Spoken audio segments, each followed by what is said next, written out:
안녕하십니까. 최근민 선교사입니다. 선교사가 쓰는 선교학개론, 선교지의 풍성한 경험들을 선교 이론에 담아보는, 선교 이론으로 정리해보는 선교학 교수의 강의가 아니라 필드 선교사의 선교학개론. 오늘은 제8강 기독교와 타 종교 첫 번째 시간입니다. 선교사는 선교지에 가는 것이, 복음을 전하는 것이 가장 큰 목적입니다. 선교지에 가서 복음을 전하려면 모든 선교지에는 그들의 기존 종교를 갖고 있습니다. 그래서 우리는 또 기독교의 복음을 갖고 들어가는 사람들입니다. 당연히 그들이 갖고 있는 종교와 저희들이 전하는 기독교의 복음이 충돌되게 되는 것입니다. 그래서 우리는 이 타종교에 대해서, 또 기독교가 무엇이 다른지, 또 종교는 무엇인지, 또 타종교를 이해하는 것도 필요합니다. 오늘 이 시간에는 기독교와 타종교 첫 번째 시간입니다. 먼저 전도에 대해서 생각해 보고자 합니다. 선교사는 가서 언어를 배우고 문화에 적응하면은 이제 복음을 전하기 시작합니다. 그런데 전도는 선포일까요? 그런데 구약에서는 많은 선지자들을 통해서, 하나님의 사람들을 통해서, 때로는 하나님 친히 하나님 말씀을 선포하셨습니다.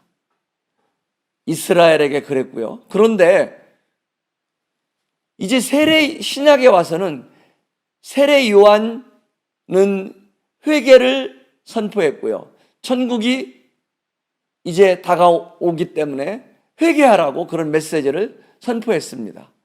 그리고 예수님도 선포했습니다. 그런데 그 이후에는 제자들이 복음을 전할 때 선포했다는 단어들이 거의 나와 있지 않습니다. 사도 바울은 이 전도를 선포했다고 말하지 않고 설교하다, 가르치다, 설명하다, 그 다음에 증언하다, 때로는 말하다, 전도하다, 이런 내용으로 전도의 내용들을 설명해 주고 있습니다. 또한 사도 바울은 복음을 변호하고 확증했다고 말합니다. 변호하고 변증한 것입니다. 증명해서 그들에게 보여주었던 것입니다. 사도행전 8장 31절에서도 이디오피아 내시에게 성령님께서 빌립을 보냅니다. 빌립이 이디오피아 내시에 가서 그가 이사야서 53장 말씀을 읽고 있었지만은 깨닫지 못할 때 빌립은 이디오피아 내시에게 네가 읽는 것을 깨닫느냐 이렇게 물어봅니다. 그러니까 이디오피아 내시가 빌립에게 이렇게 대답합니다. 지도해 주는 사람이 없는데 어찌 제가 깨달을 수 있겠습니까? 전도는 이와 같습니다. 성령님의 인도하심을 통해서 전하는 일입니다. 그리고 깨닫게 해주는 일입니다. 그리고 지도해 주는 일입니다. 구약시대처럼 선포하고 소리 지르고요, 세례 요한처럼 소리 지르고 그런 개념의 전도가 아닙니다. 때로는 왜 그들이 갖고 있는, 그들이 믿고 있는 종교를 통해서 기독교를 공격하고, 때로는 이단 종교로부터 공격당할 때 우리는 왜 기독교가 진리고 사실인지 변호하고 때로는 증명해야 할 때가 있습니다. 때로는 논쟁해야 할 때도 있어요. 그런데 이러한 변증은요, 중요한 것은 논쟁을 통해서 지성적 승리를 이루는 목적이 아닙니다. 우리가 아무리 논쟁을 통해서, 변론을 통해서 이기면 무슨 유익이 있겠습니까? 우리는 그런 변론을 통해서 이기는 자가 아니고요. 그들이 복음을 듣고 믿는데 이런 지성적 걸림돌들을 제거할 수 있도록 우리는 이해시키고 깨달을 수 있도록 도와주는 사람들이라는 것입니다. 선교를 할 때 선교사는 꼭 이런 태도가 필요합니다. 그래서 타종교를 무시하거나 타종교를 부정하거나 이런 것은 그 나라의 법적으로도 불법에 해당됩니다. 대부분 선교지에서는 그러다가는 체포될 수 있습니다. 우리는 그들의 종교를 이해하고 그들의 종교를 때로는 존중해주고, 그러나 그 종교 속에 있는 한계, 그 종교로는 구원받을 수 없는, 그 종교로는 죄사함을, 이 죄 문제를 해결할 수 없는, 이 영혼 구원의 문제를 해결할 수 없는, 그 종교로는 참되고 사신 하나님을 만날 수 없는 그 한계를 그들이 스스로 깨달을 수 있도록 돕는 것이 바로 선교사의 역할인 것이고요, 선교사의 자세여야 됩니다.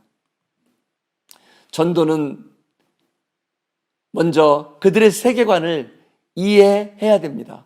우리는 기독교 환경에서 자라서, 선교사들은 대부분 오랫동안 이제 하나님을 믿고 교회에서 오랫동안 생활을 한 사람들입니다. 기독교적인 가치관과 기독교적인 세계관을 가진 사람들이에요. 그런데 그들은 그렇습니까? 그렇지 않습니다. 어느 선교지는 불교에, 어느 선교지는 힌두에, 어느 선교지는 무슬림에, 그들에게는 종교가 아니라 삶으로 정착되어 있습니다. 그래서 그들이 세계관을 먼저 이해하는 것이 필요합니다. 또 그들이 왜 그런 종교를 믿고 있는지, 또 그들의 종교도 도대체 무엇을 믿고 있는지 우리는 살펴볼 필요가 있습니다. 그리고 그들에게 기독교가 갖고 있는 이 진리, 기독교가 갖고 있는 유일성을 그들에게 제시해 주어서 그들이 스스로 깨닫고 하나님 앞에 나올 수 있도록 하는 것이 선교사의 역할이 아닐까요? 어떻게 우리는 세계관을 바라보아야 할까요? 이 세계에는 크게 두 가지 세계관이 있습니다. 하나님 중심으로 생각하는 기독교적 세계관이 있고요, 나 중심, 사람 중심으로 생각하는 하나님을 믿지 않는 일반인들이 갖고 있는 이런 일반적인 세계관이 있습니다. 이 세계관이 너무나 꽉 막혀 있기 때문에 우리는 둘 사이에 정말 대화가 통하지 않는 것입니다. 하나님을 믿는 이들과 믿지 않는 이들에는 너무나 큰 장벽이 있습니다. 그러면 이 세계관과 종교관은 어떻게 형성될까요? 이것은 하루아침에 어떤 습득되는 것이 아닙니다. 오랫동안 시간이 흐르면서 그들의 전통과 그들의 문화를 통해서, 또는 교육 환경을 통해서 그들이 경험하게 되고 그런 지식을 습득하게 되고, 그들이 또 이런 시대적 배경을 통해서 적응함으로써 이런 세월이 흐르면서 하나하나 쌓여져 가는 이런 세계관들, 곧 가치, 정서, 신념, 이것들이 그들의 세계관을 만들어 가는 것입니다. 그래서 그들의 세계관대로 그들은 의사결정을 하고요, 그런 상황에서 기독교가 복음을 갖고 선교사들이 들어갈 때 그들은 자연적으로 새로운 이런 우리의 복음에 대해서 새로운 종교다, 그리고 그들의 기존 종교를 공격하는 종교다라고 생각해서 그들은 저항하는 것입니다. 세계관과 종교관에 영향을 주는 많은 요인들이 있습니다. 정치, 경제, 문화, 역사, 지리, 교육, 철학, 종교, 이런 가정 환경까지도 우리는 이런 많은 영향을 줄 수 있는데, 중요한 것은 이것은 가변적이라는 겁니다. 언제든지 세월의 흐름에 따라서 시기적으로 시대적으로 변할 수 있다는 것이에요. 그리고 어느 하나만이 영향을 주는 것이 아니라 복합적으로 영향을 주는 복합적이라는 것입니다. 선교지에서 왜 전도하기가 어려울까요? 이 종교가 그들의 정치와 문화가 합쳐져 있다는 거예요. 섞여 있다는 겁니다. 그래서 정치인들이 종교를 이용하고 종교는 또 정치를 이용하고 그들의 문화 속에 종교가 들어가 있다는 거예요. 그래서 그들은 제가 섬기고 있는 네팔에서는 힌두를 그들은 종교라 생각하지 않고 문화라 생각합니다. 그들의 삶이라 생각해요. 대부분 선교지가 그렇습니다. 그래서 그들은 자연적으로요, 그들이 갖고 있는 종교에 대해서 우리 민족의, 우리 국가의 종교다, 이런 자부심을 갖고 있습니다. 자존심을 갖고 있어요. 그래서 이런 복음을 들을 때 우리 기독교의 복음을 이 기독교 서양 종교다 이렇게 타부시합니다. 저희 네팔에서는 이 소고기 먹는 종교다. 왜냐하면 네팔의 소는 그들의 신이에요. 그들의 어머니의 신이에요. 그런데 그걸 잡아먹으니까 얼마나 기독교에 대한 저항감이 높겠습니까? 그리고 또한 이스라엘 종교다, 이런 이야기들을 많이 합니다. 이것들이 바로 어려운 부분들입니다. 또 정치 집단들은 교묘하게 이 종교를 활용합니다. 또 사회 집단들도 이런 종교를 통해서 결속력을 강화하고요, 그래서 스스로 종교를 이용하고 종교를 보호하고 종교를 그들이 아주 똘똘 뭉쳐서 갖고 있습니다. 그래서 선교지에서 전도가 어려운 것입니다. 하나님의 존재에 대해 사람들은 어떤 생각들을 갖고 있을까요? 어느 나라든 어느 선교지든 대부분 이런 유형들일 것입니다. 신이 어디 있느냐 하는 무신론자들, 때로는 불가지론, 알 수가 없다, 때로는 다신론. 네팔 같은 나라는 힌두의 다신교의 나라입니다. 어떤 분들은 범신론, 어떤 선교지는 자연신론, 이런 것들을 통해서 하나님의 존재를 그들은 생각합니다. 그런데 하나님을 믿기 싫어하는 속마음은 무엇일까요? 사람을 지으신 하나님께서는 정확히 그 마음을 꿰뚫어 보고 계십니다. 그래서 하나님께서는 성경 로마서 1장 28절 29절에 이렇게 말씀하고 계십니다. 그들이 마음에 하나님 두기를 싫어한다. 그래서 하나님 믿기를 그들은 싫어하고 있습니다. 그것이 모든 사람들이 갖고 있는 사실은 본성입니다. 종교는 무엇일까요? 이 라틴어로 렐레기오라고 하는데 사실은 이 종교의 뜻은, 렐레기오의 뜻은 삼가 경의를 표한다, 존경합니다라는 이런 렐레게레의 명사형에서 온 것입니다.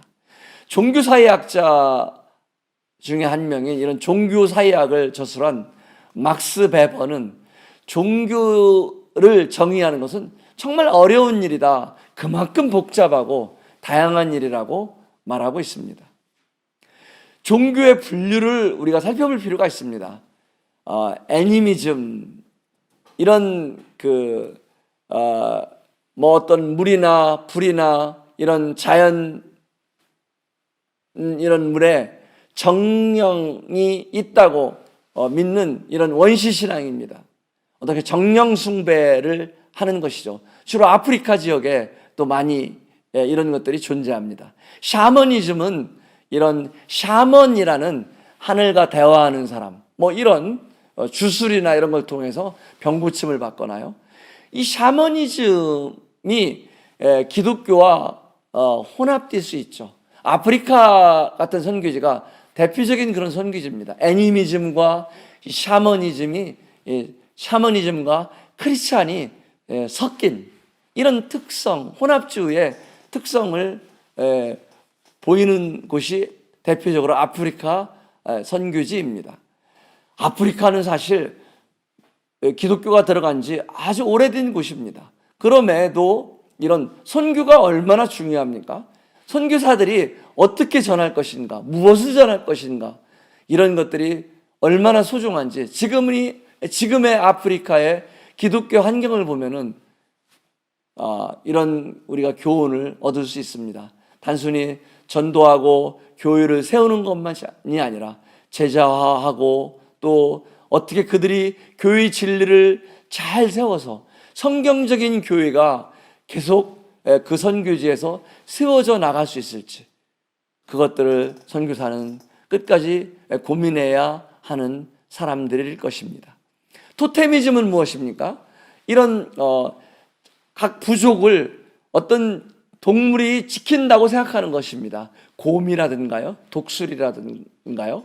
네팔에 이 셀파라는 히말라야에 사는, 여러분들이 셀파라고 하면은 뭐 짐을 드는, 사실은 셀파의 부족 이름입니다. 짐을 드는 일을 하는 것은 포터겠죠. 네, 그 포터의 일을 하는 셀파 종족들은요, 사람이 죽으면은 그들은 히말라야 산에 사는 사람들입니다. 그들이 죽으면은 바위 위에 올려놓고요, 그들의 조상인 독수리가 와서 그 시체를 다 뜯어 먹도록 합니다. 일명 조장이 그들의 장례 의식입니다. 그들을 통해서 조상들에게 돌아간다고 생각하는 것입니다. 그것이 토테미즘입니다. 종교는 크게 원시 종교와 그 다음에 세계 종교로 나눌 수 있습니다. 원시 종교는 이런 민간 신앙입니다. 반면에 세계 종교는 이 시작된 나라를 초월해서 세계적으로 전파된, 그래서 세계 인구의 5% 이상이 믿고 있는 이런 종교를, 그리고 좀 더 그들의 교리가 체계화된 이런 부분들을 고려해서 이런 부분들에 해당되는 종교를 세계 종교라고 말하고 있습니다. 기독교와 이슬람교, 힌두교, 불교, 이런 것들이 대표적인 세계 종교가 되겠죠. 기독교는 약 2019년 자료가 보면은 25억 정도, 25억 3천만 정도입니다. 그리고 그래서 비율이 33%. 그런데 두 번째로 이슬람교가 이 18억 6천만, 그래서 약 23.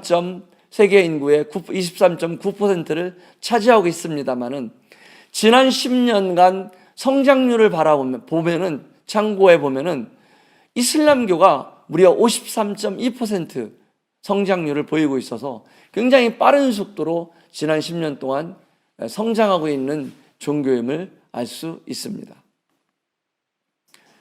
우리는 선교지에 나가면은요, 고민해야 하는 부분이 있습니다. 때로는 선교사도요, 고민이 될 때가 있어요. 왜 꼭 기독교여야 하는가? 그럼 다른 종교는? 우리는 이런 부분에서 많은 공격을 받습니다. 왜 기독교가 선교지에서 이런 많은 저항을 받을까요? 그것은 기독교만이 갖고 있는 종교적 특성이 있습니다. 첫 번째로 유일신을 믿는 종교이기 때문에 그렇습니다. 수많은 종교가 있지만은 유일신을 믿는 종교는 기독교와 유대교와 이슬람교, 곧 무슬림밖에 없습니다. 두 번째 저항을 많이 받는 이유는 우리는 유일한 구원주를 전하고 있습니다. 유일한 구원의 길을 전하고 있습니다. 그리고 타종교의 구원을 우리는 인정하지 않고 있습니다. 천하의 그 어느 누구도 다른 구원주를 하나님께서는 허락하지 않으셨다고 사도행전 4장 12절에서 말씀하시고, 내가 곧 길이요 진리요 생명이니 나로 말미암지 않고는 아버지께로 나아올 자가 없다고 요한복음 14장 6절에서 말씀하고 계십니다. 이것이 타종교들을 인정하지 않을 때 타종교들이 기독교를 배타적이다, 그리고 교만하다, 그리고 독선적이다, 이런 수많은 이유로 기독교를 공격하고 반대하는 이유입니다. 또 하나의 이유가 있습니다.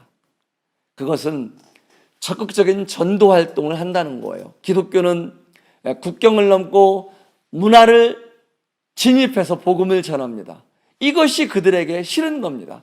스스로 찾아서 원하는 사람만 믿기를 원하는데 기독교는 적극적으로 전도를 하기 때문에 이것이 미움을 받는, 저항을 받는 이유입니다.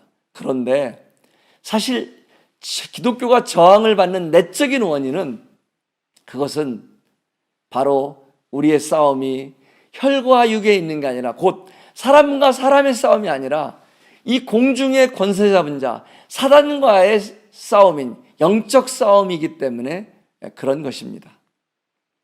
기독교 박해지수를 보면은 계속 지금 19년째 북한이 1위를 달리고 있습니다. 이 오픈도어라는 단체에서 기독교 박해지수를 매년 발표하고 있는데 북한은 계속해서 기독교를 가장 받아들이지 않고 가장 핍박하고 있는 나라입니다. 이런 나라들이 계속해서 대부분 무슬림 국가들이 이 10위권에 해당됩니다. 이런 나라들이 계속해서 기독교 복음을 막고 있지만은 복음은 한 번도 멈춰 본 적이 없습니다. 하나님께서는 이 복음이 오늘 이 시간에도 이 코로나가 만연한 이 시기에도 하나님의 복음을 하나님께서는 하나님의 사람들을 통해서 오늘도 전하고 계십니다. 감사합니다.